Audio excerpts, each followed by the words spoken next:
Dnipro, where civilians are being targeted by Russian forces. Sam Kiley is there on the ground for us.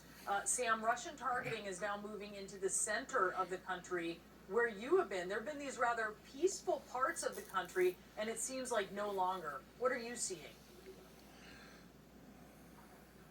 Yeah, I think you're absolutely right about that, Brianna. And I think if you look at the Russian strategy at the moment, it seems to be to reach over the heads of the fighting Ukrainians and hit the civilians in the background now, and perhaps to try to break their spirit as alongside efforts to win the war on the ground, as it were, against the fighting folks. So what we've seen here in Dnipro is at a shoe factory.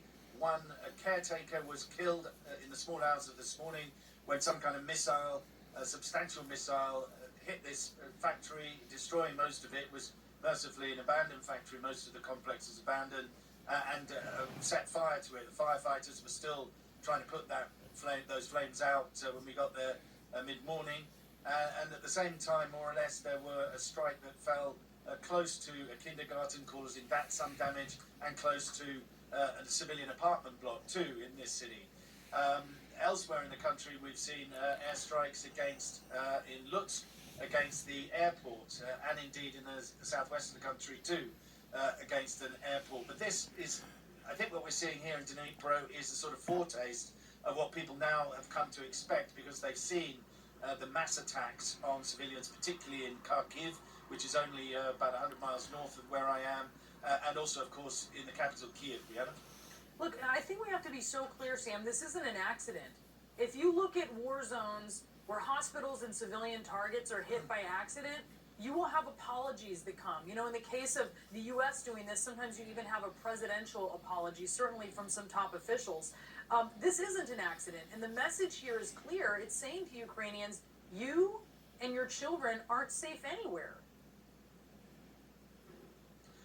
No, I think that's absolutely clear. It's less clear, I think, in the case, excuse me, of an air attack. Could be a missile or a dumb bomb. If there's a use of a dumb bomb, of course, then clearly the idea is to just bomb fairly much at random. I think where you see really deliberate intent to attack civilians has been certainly in Kharkiv, in Mariupol. It's going to kill everything and everybody in an area about twice the size of a football pitch. So in those cases, there's absolutely no question, if they're fired into a civilian area, that is an absolutely deliberate attack against civilians. But you're absolutely right, more broadly, Brianna, and we've seen this repeated in Syria, or rather what's going on here is a repeat of what the Russians did in Syria, where they systematically and deliberately targeted hospitals and medical facilities using their jets and their smart bombs. And that is obviously an attempt, and we've seen strikes against and close to hospitals here, particularly most recently in Mariupol. That is all part of the attempt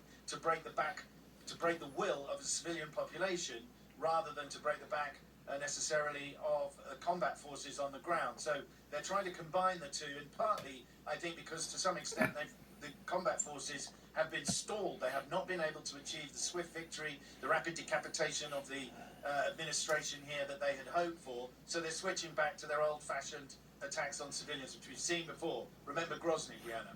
Yeah, they're making Ukrainians pay for this. And look, dumb bombs in a civilian area, truly, that is Russian roulette. Something bad is going to happen. Sam, thank you so much for the report.